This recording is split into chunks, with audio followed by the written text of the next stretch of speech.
Hello, and welcome to CondoWise Learning. My name is Patricia Aaliyah. I'm from Aaliyah Associates. We are condominium lawyers across Ontario.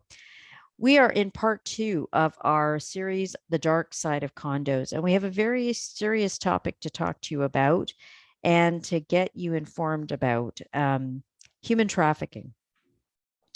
And as you know, CondoWise is free and it's open to the public. Registration is not required. So please share the invitation with your colleagues and fellow board members because we would like to share this information. But every condominium community, as you know, is unique. The advice provided in our sessions is of a general nature and is not legal advice.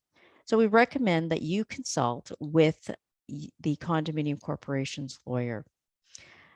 Next slide, please. I'm happy to have with us today Julia White and Shannon Penny from our team. Next slide, please. Well, we have a special guest today. We have Sandy Bibek, who is the founder of Meeting Professionals Against Human Trafficking. Sandy has been good enough to take time out of her busy schedule to talk to us about her organization and some of the work that they've been doing. But she's also here to talk about some of the myths and the facts around human trafficking. And why is this important? Because this is going on in condos, not just other areas that Sandy is going to talk about. And what we will do is after Sandy's presentation, we're going to highlight where it's happening and how it's happening in condos. Next slide, please.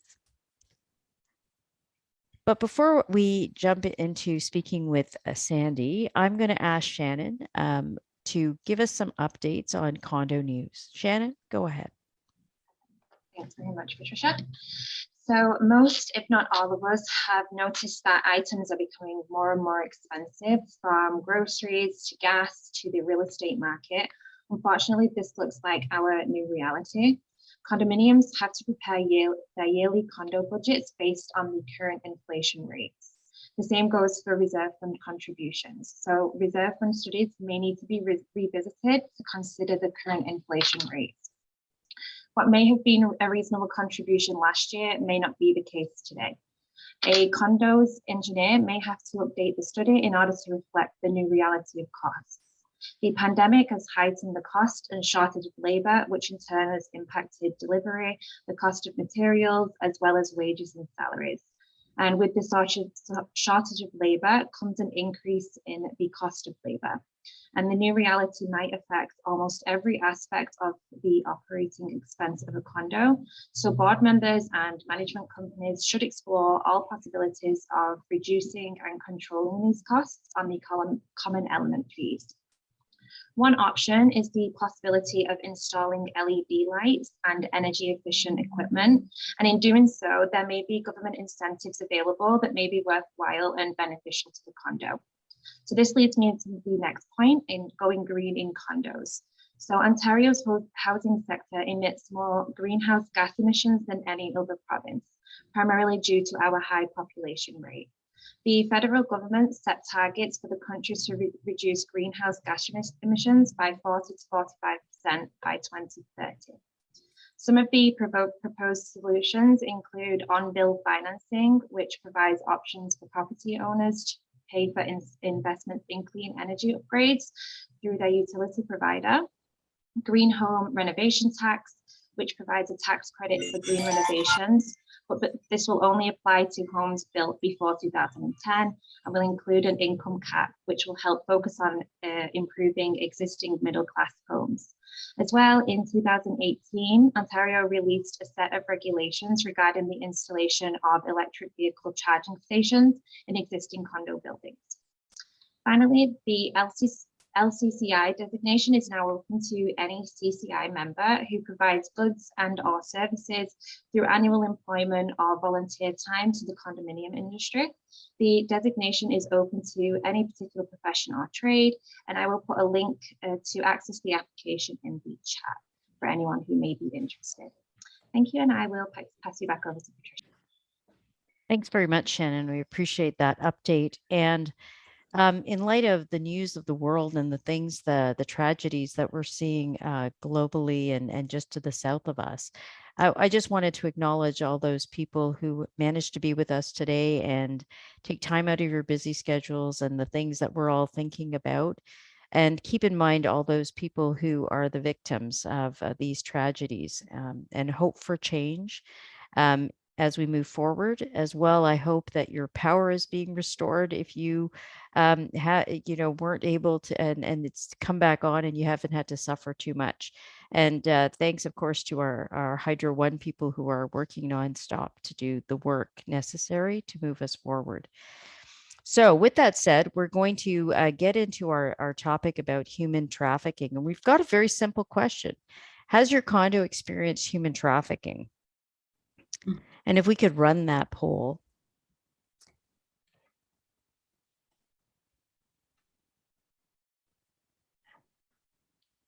And if we could close that, please. Let's see. Yes. Wow, 8%. And you're aware of it. That's interesting to know. No, 50%, and 42% don't know. And I'm also curious about the third basket because I think today's presentation is going to provide us with some enlightenment on how to think about this. And Sandy's experience is really in the hotel industry, but you're going to see a lot of parallels, and you're also going to appreciate the impact of Airbnb on the condo world. And we're going to try and tie these two together and the experiences, but you're going to have some very surprising facts today presented to you. So without further ado, Sandy, welcome and thank you so much for being with us. And Sandy's got a PowerPoint. She's going to bring that up on the screen, and we'll turn it over to you. Thank you. I'm really honored to be here, and this is, sorry. While this is just a little bit different for me, basically we use the hospitality industry. What's going on here? How do I get, okay, who's the technology person to help me get rid of the side that's on mine? Because technology is not my thing. Okay, I think the slideshow menu at the top, and maybe run the animation from beginning. Can you see that one? I can see it on your screen. But do you see this where it shows my slides? Yes, I do. We may can see it. Okay. But from beginning is. Yeah. Okay. Well, it is showing you. Oh, no, it isn't. Okay. Slideshow. I have to tell you, I've been in the industry for over 40 years, planning conferences and events. And there we go. And I never was very good at technology. So please bear with me. No problem. I'm really delighted to be here today, and I want to give you a little bit of perspective that it is in our backyard. 42% saying you don't know. I'm hoping after this, you'll have a better idea that maybe it is going on and what can you do about it. I just wanted to give a really brief idea of how I came into this. I planned conferences and events for 40 years. I was in hotels all times of day and night. I had suppliers in the hotels all times of day and night. And I'd be wandering around the halls at 4 and 5 o'clock in the morning to check things. And I went, that doesn't look right. Never even dawned on me what it was until I went to Cambodia. And then I saw things I really didn't know, and talked to some people there. And I said, well, this doesn't happen in my country, until I did some checking. So 5 years ago, this past April, I did a breakfast, and no hotel, by the way, would let me come in, even though I know lots of people in hotels, at a church where a graduate student of mine does all of their events. We'd hoped for 25 people. We had over 40 people. And that was the beginning of Meeting Professionals Against Human Trafficking. We had no name. We had no nothing at that point. Oh my goodness, what the heck? Okay. Slide. Yeah, just from the beginning, but I think you inserted a slide. No, I didn't mean to. Yeah, no, that's fine. Okay. There you All go. Right. Okay, let's try this again. So we formed our association, and it's just mushroomed from there, which says that there's a real need for it. And just, I live in a condominium, and I had an incident in the last condo I lived in, which was a high rise, 40 stories. And what I saw at 6:45 in the morning, walking my dog, really disturbed me. I went to management, I went to security, and I was told it's all private personal property. There's nothing they can do. And that really made me angry. So here we are today. I'm going to give you a basic definition of what United Nations says is the definition of human trafficking. Every person who recruits, transports, transfers, receives, holds, conceals, or harbors a person, or who exercises control or influence over the movements of a person for the purpose of exploiting them or facilitating their exploitation. Most countries have a slightly different variation on this, including our own, but this is truly what it is.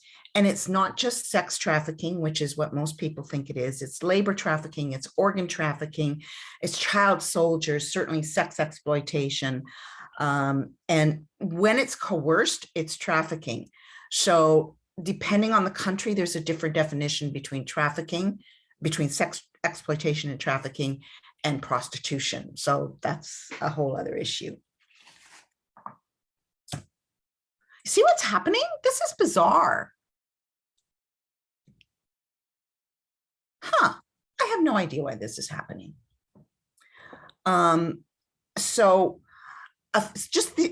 These statistics are really the tip of the iceberg. As of 2016, there was over 40.3 million people worldwide who were involved in some kind of trafficking. 15.4% were in forced marriages. And I just read an article on forced marriages between young girls from India and China, and they're relating this back to the one child only several years ago. So that's interesting. 24.9% are in forced labor, and 4.5 million are in sex exploitation, which is really what we're going to talk about more today. 71% are female, 29% are male. It is a $354 billion profit organization in the world, probably more. That's why organized crime is involved. Imagine this. This is a reusable commodity. A girl, and I'm going to use girl, although there's a lot more boys and trans sadly involved in this now, but I will use girl. It can be used 10, 12 times a day. Whereas if they're selling drugs, once it's gone, they have to go find more drugs. Generally, one trafficker with one victim makes about $250,000 a year US. And generally the trafficker has a stable, and that's what they call it, of 10. Remember, it's tax-free. I mean, I don't know of many people in organized crime or who are traffickers who are paying for this. You know what? I wonder if I do it this way. There we go. We'll do it a different way. Always a different attitude. The top cities in Canada, and this stands today. I just got a report of some new stats the other day. Toronto was number 1, Ottawa number 2, Montreal 3, Halifax 4, and Hamilton and Windsor tie for 5th, with London as 6th. So you can see where a lot of this is happening. The top US cities, comparison only: Washington, D.C., Atlanta, Georgia, Houston, Texas, Miami, Florida, Columbus, Ohio, and Sacramento. Again, large cities, lots of money as a rule. And we'll talk a little bit more about how people are used when they're first trafficked and what happens when they're really worn out. A myth: it can't happen to someone I know, in my neighborhood, or my city. Well, I hate to tell you, but it does. It's happening in condos, it's happening in Airbnbs, it's happening in every hotel, from a 1-star hotel to a 5-star hotel. And it really, the common denominator is vulnerability. So I don't know the people who are on here right now, but when I was 13 and I didn't have social media, I hated myself. I hated my parents. So my vulnerability was more. And this is what's happening today, where it's even worse, and everybody shares everything on social media, and that's where the traffickers go. So it is based on vulnerability. So if you've got a runaway girl, or someone who's failed school, or someone who has mental health issues. They're very, very, very, very vulnerable. It is happening everywhere, but it's also happening in middle-class families. We have a young woman on our board, on our advisory council, who was trafficked from a middle-class family just outside of Toronto. She was working part-time as a high school kid at a Timmy Hortons, and she was trafficked from there.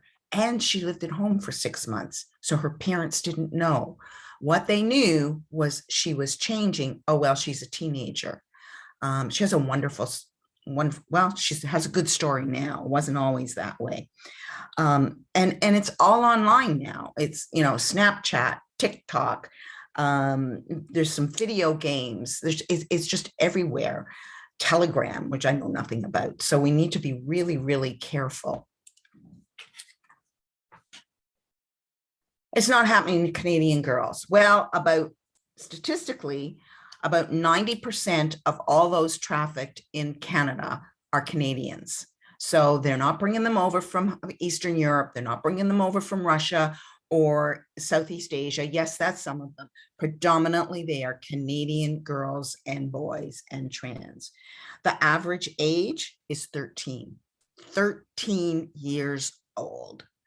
25% of the victims are under 18. And about 65% of those that are reported to the police are from Ontario. Whether they came here, whether they evolved here, we don't know. And as I said earlier, boys and transgendered are growing in numbers. Self-trafficking only happens in low-end hotels. Nope, absolutely not. Think about it.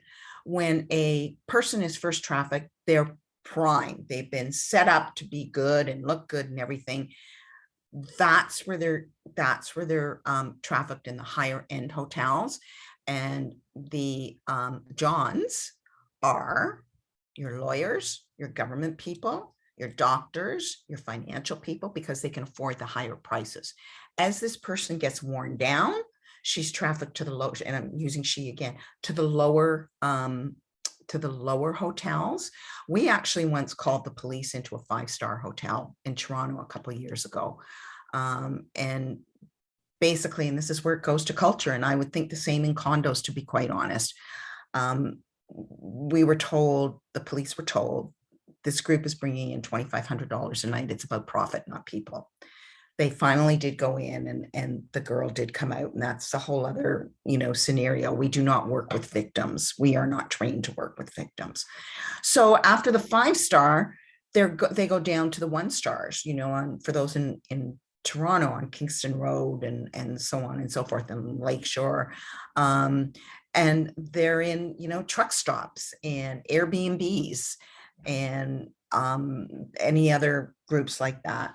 And so they use the term escort service, and it's all online now. So if I was a John and I was looking for somebody, I could go into the dark web, and it's not so much on the dark web anymore. And I could punch in a girl that was being exploited, and I could say, okay, I want her. She's 14 years old.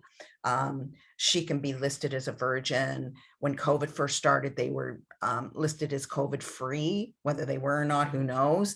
And I want her at 7 to 9 o'clock. And the response would come back, it's X number of dollars, meet her at XYZ hotel. And I don't know if they probably got, my guess is because there's a lot of work in money laundering now with the banks, they probably have Visa and MasterCard and so on and so forth. The John would go in, he'd have his 20 minutes, and that's the average. And then he might go off to work, or he might go home after work and kiss his wife. And they are mostly men. Now, some of the traffickers are women. Many of them have been trafficked before. So if you think it's not anywhere else, it is everywhere. Truckers Against Trafficking, which is an American association, is doing, and they've just opened up here in Canada, is doing an amazing job. This is some of the research that's just come out from the Canadian Centre to End Human Trafficking. And this is basically the roots. So as it is now, and this is starting to change, if a girl is trafficked from Quebec to Ontario, There's usually no way to find out. There's now collaboration between the provinces, as there always should have been. But it's so simple. It's really simple. And there's a Canadian Center to End Human Trafficking has some great resources on it. And you want action, and I'll give you the number later. Put the phone number in your phone, because if you see something, you can get onto them right away. You don't have to be a victim to get onto them. So how does this all happen? So the trafficker makes the girl feel loved. So a lot of it was happening in places like Yorkdale Mall, because there was, all the high-end stores, and the girls may not be able to afford it.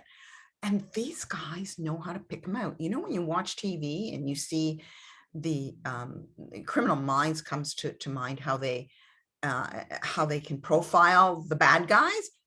The traffickers do exactly the same thing. And so they'll start asking them questions. They'll ask them questions about their personal lives, because they'll use this later.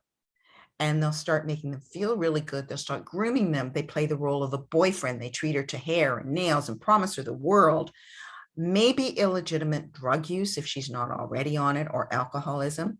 I know that the woman on our advisory who was trafficked, they didn't use drugs, and had she gotten into drugs, she would have been beaten, because this guy was selling them as pure. Okay. Then they start going back and forth, good cop, bad cop, starting to desensitize them, isolating them from their support groups, may take away their phones, move them out of their homes, and so on and so forth. And then they start the exploitation. They're broken down. So it's like, I want you to just do me this one favor, have sex with my best friend. And if they don't, they start to threaten them. So, that dog you have, maybe I'll kill your dog. Maybe I'll kill your brother. Maybe I'll tell your parents. And so they go back and forth, and it's, you now need to pay me back because I've invested a lot of money in you. And it's trauma bonding. It's, and it can happen actually in as little as 2 days.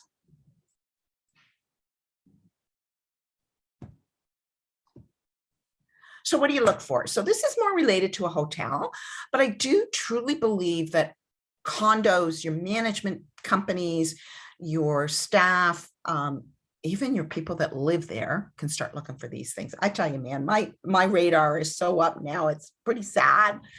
At a hotel, they might pay with cash. Contactless check-in is a real issue at hotels in this area now. A young female may be checking into 1 or 2 rooms. When I saw it, I lived on the 24th floor, and there was 2 young girls on that elevator at 6:45 in the morning, trying to do up their jackets and wearing spiked heels and checking their cell phones. And it was seen on the cameras. The female is dressed inappropriately for her age, whether or has lower quality compared to others in their party. So these girls were wearing really short skirts. They were just wearing a bra, and they were just covering it up and trying to tie up their jackets. Their ID is taken away from them. So if they're checking into a hotel, their companion shows their ID, their passports are taken away. They'll often ask for a room with a view of the parking lot or far from the main entrance, so they can control what's going on. They have very little luggage with them. So they're getting smarter. In hotels, at one time, they would contact room service or housekeeping to send up more towels and more sheets. Now they bring them in with them in a roller bag, so it's not as suspicious. What do they take out with them? Those sheets, those towels, use condoms, use needles. And there's a constant do not disturb sign on the door. And since COVID, there's a lot less housekeeping going on. So that's another issue that needs to be looked at.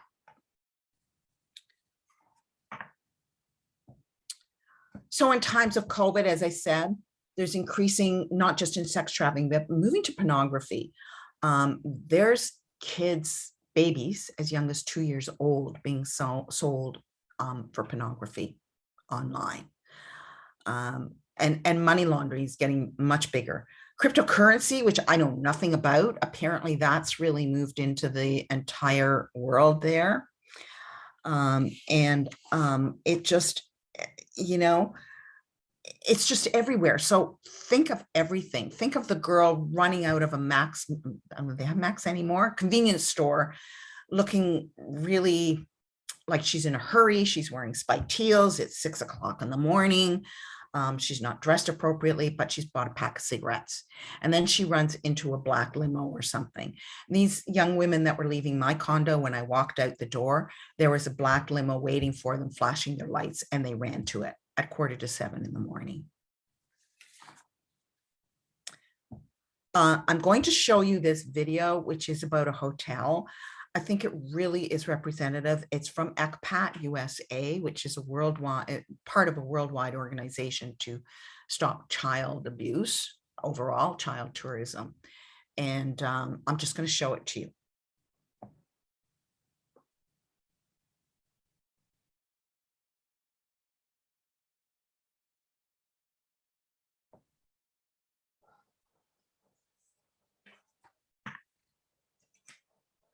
I've been in a bunch of hotels. Nice, not so nice.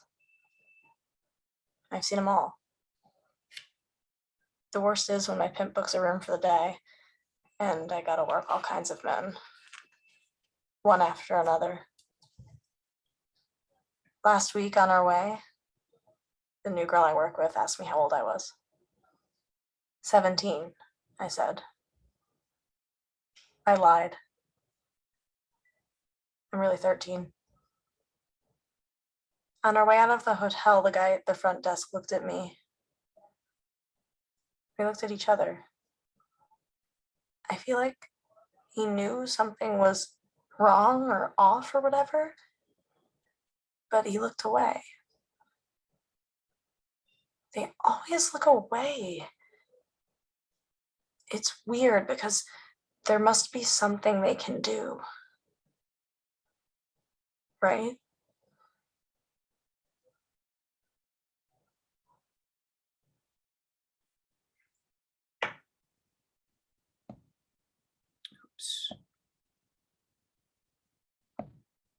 So where is help?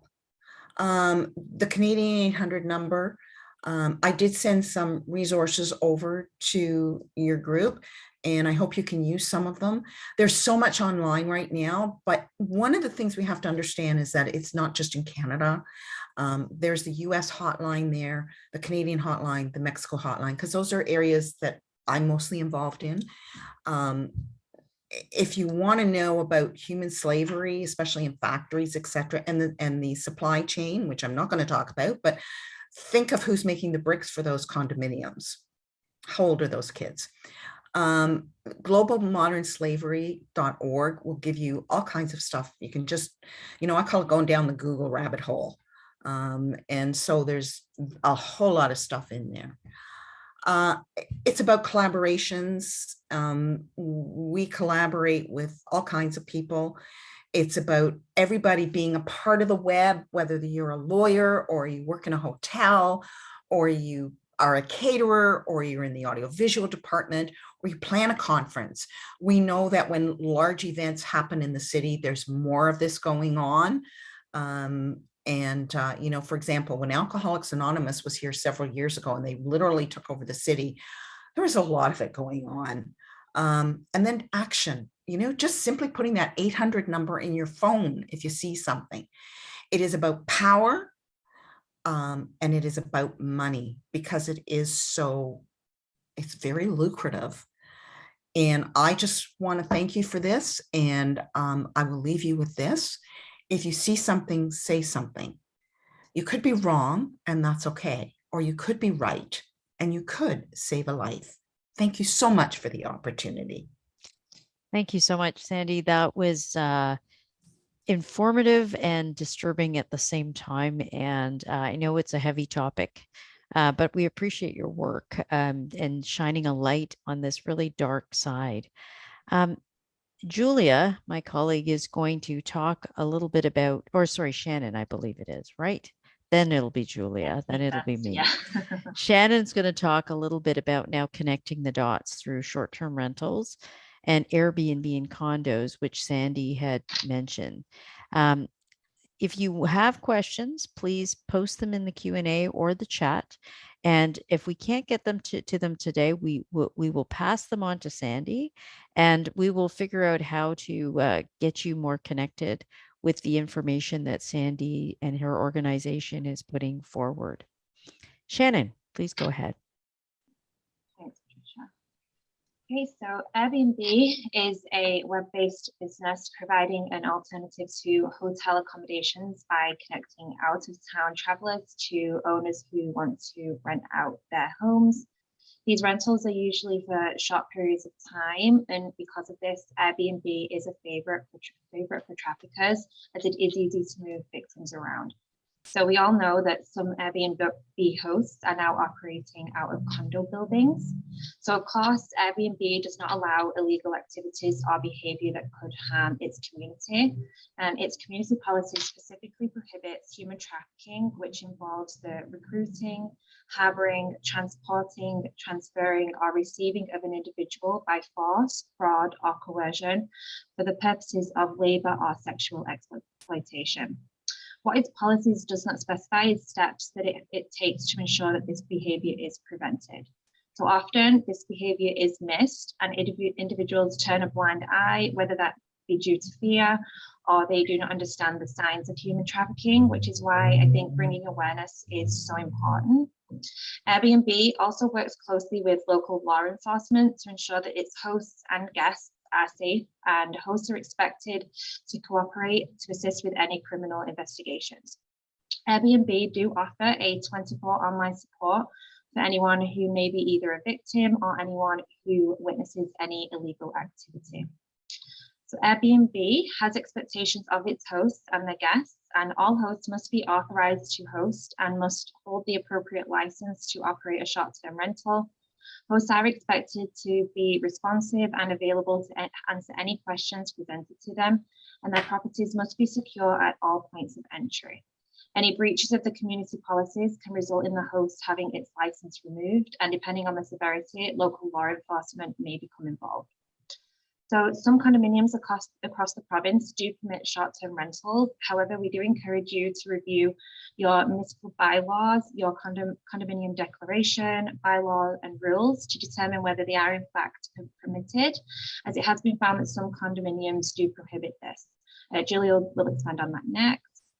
Some declarations contain language limiting the use of units to private single families or for residential purposes. Other declarations prohibit rooming, boarding, as well as hotel-like occupancies, such as Airbnb. So it's also important to review municipal bylaws, as this differs from place to place. For example, the City of Toronto does require short-term rental owners to sign up for a city license to be permitted to operate short-term rentals from their properties. I will pass you over to Julia now, who's going to be discussing the rules and regulations. Thank you, Shannon. We just switch the slide, please. Thank you. Okay, so condos have certain obligations under the Condominium Act, which apply to these circumstances. So under Section 17, the condo has a duty to control, manage, and administer the common elements and take reasonable steps to ensure that all owners and occupiers comply with the Act and the condo's governing documents. Under Section 26 of the Act, the condo is deemed to be the occupier of the common elements for liability purposes. This means the condo has an obligation to ensure people are reasonably safe on its property. Under Section 117, the condo has an obligation to ensure no dangerous condition is permitted to exist. Human trafficking, which is illegal in Canada, would be considered a dangerous condition as the health, safety, and security of an individual who's being trafficked is at risk while on the condo's property. Also under Section 119, the condo has an obligation to comply and the right to ensure that all owners, residents, guests, etc., also comply with the Act and the condo's governing documents. In order to ensure that the condo is acting in accordance with the Act and specifically to ensure no dangerous conditions such as human trafficking is occurring on the common elements or in the units, the condo should take steps to reduce or, if possible, eliminate the ability for this activity to take place and make it more difficult for the condo to be an option for traffickers. Short-term rentals, which Shannon just spoke about, are arguably easier than hotels, which is where this activity used to be most prevalent, to hide the signs of human trafficking. This is because you don't have to check in. I mean, in some cases, you will check in with the owner, which is where someone might notice that something isn't right about the situation and prohibit entry or otherwise intervene. Trafficking can be done more discreetly in condos and with less potential for rule enforcement, again, because there aren't those checkpoints, such as the check-in process, where you would have a face-to-face interaction with a potential trafficker, client, or a victim of trafficking, see if they have any luggage, what they're wearing, what their demeanor is, excessive requests for bedding, which Sandy mentioned, and then a checkout process as well. So prohibiting short-term rentals is a good way to limit the amount of turnover that takes place in the units and limit the use of units for longer-term residential purposes. Many condos will have a single-family use provision in their declarations, as well as a prohibition that units can only be used for residential and not commercial use, which Shannon just mentioned. To date, there's no clear ruling from the courts as to whether these kinds of provisions are sufficient to prohibit short-term rentals on their own. But until such a ruling comes out, the condos can rely on these provisions where the declaration is otherwise silent on short-term rentals. With this in mind, if your declaration does not explicitly prohibit short-term rentals, you should consider speaking with your legal counsel to review and update your governing documents. The declaration would be the best to manage these risks, as well as other considerations relating to short-term rentals, such as increased maintenance and repair costs, and so on. Another point to keep in mind, if a unit is not being occupied by the owner, the condo should be provided information about the tenant or the occupant, including a lease agreement if there is one. And this is actually a requirement under Section 83 of the Act. Can we go to the next slide, please, Shannon? So prevention and management. Under the Canadian Criminal Code, both prostitution and human trafficking are illegal. As mentioned, human trafficking involves exercising control, direction, or influence over the movements of a person for the purpose of exploiting them or facilitating their exploitation. Prostitution is a transaction that involves both the purchase and sale of sexual services. It's also illegal for businesses to profit from a prostitution transaction. Prostitution is probably what we think is more common in Ontario and is now illegal under the Criminal Code. But human trafficking is becoming more of a concern these days, especially with the rise in the development of condos, the use of condos as investments, so where they're not owner occupied, and short-term rental accommodations, which allow traffickers to move their victims around the city with ease and make it more difficult for the authorities to track and trace them. As Sandy mentioned earlier, some things to look for that would also apply to condos and not just hotels would include where short-term rentals are permitted, people checking in for the first time. Again, this might not always be applicable to condos, but perhaps the owner who meets the individual to hand over the keys, if it's not done using a lockbox, could assess the demeanor of those individuals who are checking in, the dynamic of those that are present, if they have luggage, and so on. Also looking for continuous noise complaints, any strange behavior, and then as well complaints from owners regarding any of these, especially if owners are noticing different occupants coming in and out of the same unit, and especially where there's a young girl either alone or with one or more older men. As I touched on in the last slide, condos should consider implementing rules for short-term rentals and potentially an amendment to their declaration. The flip side of this is that we have to make sure that the rules and any provisions in the deck are enforceable. So in the case of MTCC 1385 and Skyline, the court had to deal with the question of whether condos could use rules to prohibit short-term rentals and whether these were enforceable, or if such a prohibition had to be in the declaration. In this case, the court confirmed that where a rule prohibits short-term hotel-like leases of less than 6 months in one calendar year, it can be enforceable. As with any rule, a short-term rental rule cannot contradict any provisions in the condo's declaration, but it can impose restrictions beyond what's in the declaration, as long as it meets the criteria under Section 58 of the Act. So in addition to rules, the condo should look at its security, consider whether the system is adequate, is there video surveillance that can be used if necessary to track down potential victims or perpetrators. Condos might also want to consider an awareness campaign, especially in bigger condos or those that have been raided by police in the past for trafficking.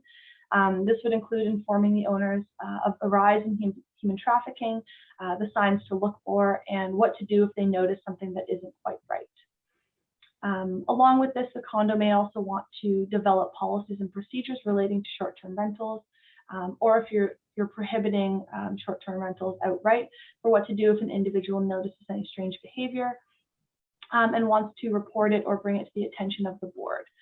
Part of this process could include involving the authorities. So when to do so, how to do so, what kind of information should be provided, what kind of information the condo is actually allowed to provide or should not provide, and then any privacy considerations along with that, which Patricia is going to take us through next.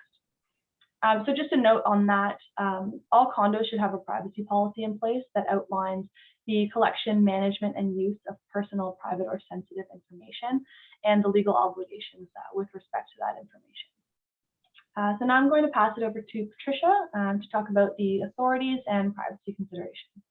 Great. Thank you very much, Shannon and Julia. That was a really good way of connecting condos back to this issue. And what you can start to imagine is that this is possible, that the question is, how well do we know our communities, and are we getting compliance with even the statutory requirements of leases being provided to management? And then how are we managing those Airbnb participants in our community? And remember, you do, as a board member, have the ability to start instituting parameters around how people will act in our condos, which are like you're like a fourth level of government. And we have seen through the pandemic, boards taking responsibility, putting in place certain levels of physical safety for people. So we can do this work. And, you know, the question is then, what happens when we suspect something? We should reach out to resources to assist. And the board of directors is responsible for managing the assets. You are responsible for the common elements. You are the occupiers for liability. The condominium is going to be on the hook. But it also, think about this. Do you want this kind of activity in your community? I wouldn't in the condos that I work with and am part of. And with this human trafficking component, also other criminal activity appears to be also part of it. So drug trafficking, violence, you have to think about the big picture of what is possible when this starts to occur. When I was preparing for this, I started to do some research on the case law, and I just put in the words condominium and trafficking in our CanLII database, which is available to everybody. And I was shocked to find how many cases there are in condominiums dealing with trafficking. Now, mind you, a majority of them are drug trafficking related issues, but there were human trafficking issues being brought up in these cases. And some of them were not the Airbnb dynamic. They were just regular leases. And it started to make me concerned when they started to describe some of the condos. I thought actually some of them were in my client portfolio, which made me realize this is invisible. And so the best way to make it not visible is to make it visible by awareness, to make everybody clear and very much aware, especially people who lease their units, who lease out for short-term rentals, that this is something that the board of directors is cognizant about. Share those resources with everybody, and you know the power of the unit owner grapevine. And that is so true. The minute people start to suspect something, they should be able to go to property management and say, I have a concern. Okay. And then the question is, what do you do? Well, what you do is you also find out who can help you in the Toronto Police Services, the Ottawa Police Services, that has a unit that deals with this topic. Okay. So that they can start doing surveillance. And what they need to do is they need to set it up They need to have enough evidence. They need to be able to get a subpoena. And that is what you are looking for as a condo corp. You're looking for the subpoena. All right. And the ability to grant access to the police. You want to be cooperative, but you can't turn over records without the framework being put in place. And we've seen there have been different condo cases where the police have worked with the board of directors to set up sting operations, as it were, where they see a lot of movement through the units. They wonder why people are coming at all different times of the day and night. And that has allowed the police to work with the corporation to set up the surveillance that's needed. But with that said, your systems as well, your technology, do you have surveillance cameras in the garage, in the front lobby, in the exits, or in the entrances? All important in terms of creating that evidentiary base that can be turned over to the police. And it's important to have the signage up that says there is surveillance, because you know as well as I do, there is no expectation of privacy for owners or residents or visitors on the common areas. Condominium controls that. But what you should be doing is making sure people are aware that there is surveillance. There are cameras. And then, determining if you're seeing this kind of inconsistent behavior, doing more about that. Now, the other thing is too, you have your property inspections as property managers that you do periodically. You may see signs in some of these units of things not seeming right.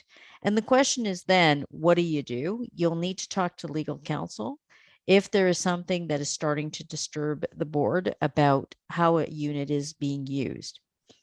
And then you need to know about what are the kind of, I guess, fronts that go on. I was at an AGM at one of our clients a little while ago when it was in person, and somebody brought up the fact that what was happening in their condo is somebody would sign up for the Airbnb, they would receive the key, and then they would give it to somebody else. And so the unit owner and the condo were completely in the dark as to what the unit was being used for and how it was being used. So again, the best way to fight this is to implement systems of awareness and make it a part of your dialogue. Not that you're going to, confront people. We don't want that. We want you to be well-resourced, but we also want everybody to be well-resourced. Knowledge is power when you can implement it effectively. And that's what this is going to be about. And I think given the climate that we're in, coming out of the pandemic, the economics of the world, and the strife in the world, we're going to see more people, immigrants, refugees coming to Canada, coming to Toronto, Ontario, and we need to be cognizant as to how our spaces are being used and if they're being used for the intended purposes at law, and that we're not using them to contravene. Because we've talked, we think quite easily about sexual trafficking and exploitation, but there could be other types of exploitation of human beings that are going on in your condos, even labor. Labor could be amassing and people could be confined to units. We've talked about elder abuse. We've talked about people being confined to their units and being isolated. So again, it's about creating those systems where people can reach out and connect in your condos. And so kudos to all of you who are working with your communities to get us back up into that interaction. So we know our neighbors, we say hello, we talk to people, in-person AGMs are coming. We need to keep facilitating that knowledge about who's in our condos. But I acknowledge as well, some of our clients are huge. They're amorphous. They're downtown. People are coming and going all the time through the lobby 24/7. What do you do there? Well, you can also work with your security teams. Have them be vigilant and have them know what the signs are of trafficking. Help them understand what they should be alerting management to so that management can bring it to the board's attention. It's not something that builds the reputation of a condo. as a great place to live if human trafficking is going on. We've seen from what Sandy's told us, it could be any condo, townhouse, multi-story, Oshawa to Windsor, right through Toronto and Ottawa, right? We know this. So we've got to start that campaign of awareness. And we're going to actually figure out how to connect us as a community, condo communities, um, with the work that Sandy's organization is doing. And if you have ideas for Sandy's team, I'm sure we would be more than happy to facilitate that communication. And again, make your owners aware. AGM season is upon us and we're in the middle of it. Even if you can bring this to people's attention just through your new business, your newsletters, through your participation in organizations like CCI, that is going to be the way that we bring and shine a light on such a dark element in condominiums. So thank you again, Sandy, for being with us. I don't know if you have some further thoughts or parting comments for us. I would just like to thank you. And I do think it is about awareness. I think it is about connecting the dots. I think it is about a huge web that's coming together. And kudos to you and your group. And I'm there. If anybody has any questions, have them sent over to me. And I look forward to working with you because we're going to make this work. We're going to bring it up even bigger. Thank you, Sandy. Thank you. Appreciate it. Next slide, please, Shannon. So some of you may have read the news this weekend about the homelessness and the plight of young people in our society here in Ontario, and the lack of space and housing for young people. Covenant House is at capacity, but these are resources out there. Covenant House is also doing work and education around human trafficking to highlight the vulnerableness of a certain age group that they work with. Toronto Police Services also has a group of people that work on human trafficking. So if you want to get in touch with them, let us know. We can help connect the dots, or as well, the internet is fabulous in terms of helping identify people that can help. And if you know somebody that might be in these circumstances, please take the time to help. I don't know if we have any questions. I see one. Oh, there's a comment here, and thanks, Babak. The cameras in the parking garage must be functional. You're right. And that's a really important thing. I know it's a capital investment that we must do and we must keep up, but there's a value to the condominiums, overall safety and security. In some of the cases that I was reading, there were drugs that were involved. There were drug deals going on. There was violence with guns. Our firm, as some of you may know, have been involved in cases where, people are shooting people in the halls of a condo because they were a guest of somebody else tied to a criminal, sort of issue. So sometimes we get dragged in as well, and we want to protect our communities. Babak, you've got a good point here. Some boards may wish to install them just as a deterrent. Yep, that's true. But you're right. It can also end up with liability for the corp because there's an expectation that something is being monitored. So you also have to have very clear policies around surveillance and what the data will be used for, as well as how frequently it'll be reviewed. It's something to think about to work with your security teams, because we are seeing that more and more people are having an expectation that security and at least reasonable protocols will be put in place to ensure the safety of people. And, not to create fear or panic, but it is a worthwhile investment as the world is changing. So thank you very much, Babak. We appreciate that. And I think that's all of the time we have today. I wanted to thank you all again for making the time. I know we're busy after the storm. I know condos just generally every day are busy, But if you can share this information, we would really appreciate you sending it out to your management teams just to give them a heads up. And you will be able to watch this on YouTube at our channel. And as well, I wanted to give you the heads up. CCI is working hard for you. CCI Huronia has sent out letters to all of the candidates to ask them about certain questions that are important to condo owners, like affordability of housing, green initiatives. And we've started to get responses back from the candidates. The CCI Huronia website is going to be posting those responses. And that is through the Ontario caucus. So CCI chapters are working together to actually find that voice for condominiums and to hear what government has to say, or at least future government and potential representatives of us. CCI Eastern Ontario is going to be having a get together on June 17th. They've just sent out notification, but if you're able to attend, it would be wonderful for the chapter to see you out at their event. As well, the Toronto conference is coming with ACMO and CCI Toronto working hard.